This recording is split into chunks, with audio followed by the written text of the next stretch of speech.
This is the story of where we come from. We live in towns with no names.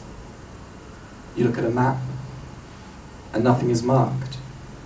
The names are missing. It's phantom geography. Everything is interchangeable. The towns have no names, but below the surface, there is something bigger than us, something we don't understand. And there are wolves at the doors of our houses. We forget about them. We remember them. We forget about them. We remember them. One evening, a week ago, I came home and there was a bull sitting on my front lawn, flicking the last of the day's flies out of his face with his tail. On the lawns of the other houses in my town, I saw a snake writhing in a fern, an albatross watching a pond of koi carp, a giant tortoise lounging on a rock, an anteater clawing and snuffling at the dirt, and one large, very self-conscious bullfrog. While I was passing, the lion outside one house ate the dog outside the next, and proceeded to mark his territory all over the lawn. Shapes, houses, animals, the moon, they all line up. Like constellations, you can draw a line between them and make it all mean something. In ancient Crete, there was a labyrinth with a monster at its center. And he was half man, half bull. In my town, the animals take on new meanings. They absorb our emotional landscapes. They are no longer animals, but something else. And my town, what it means to live here, is changing, little by little. 1, 2, 3, 4.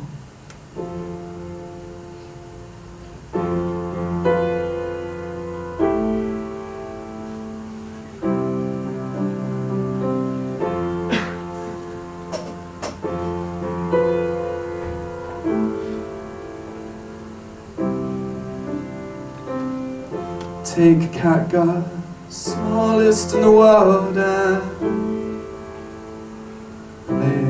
lay it. This does not compare with the melodrum rolling on, having to walk a mile for a smile or whistle for a wind. Take the position, take the devil, take the deep blue sea. I'll sleep in the strangest places. I hear the milk float in its 3 AM pass like the vigil of the 24-hour service station. Oh, the shame of sleeping. Hell is a laundress.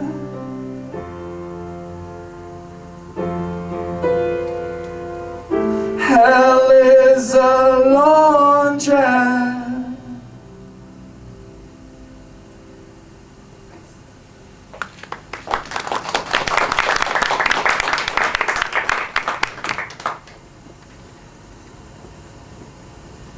Let me tell you about my town.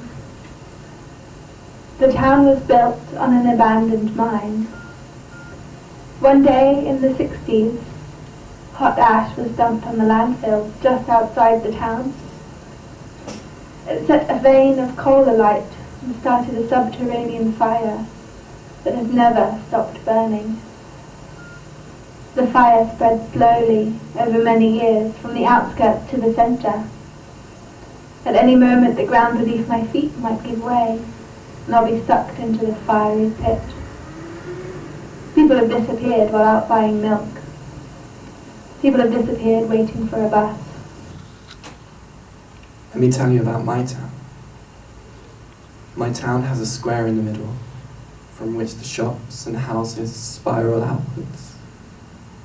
In the middle of the square is a wishing well, but for a number of months now, 2 gigantic sea creatures have been living there, in the subterranean lake below the community.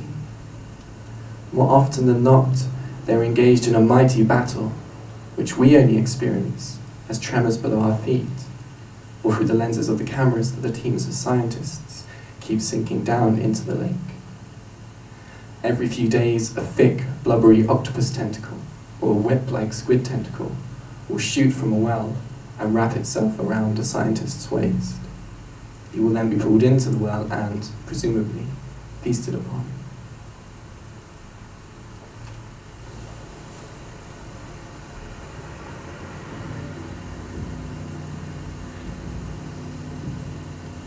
Let me tell you about my house. For weeks now, my grandparents haven't stopped dancing.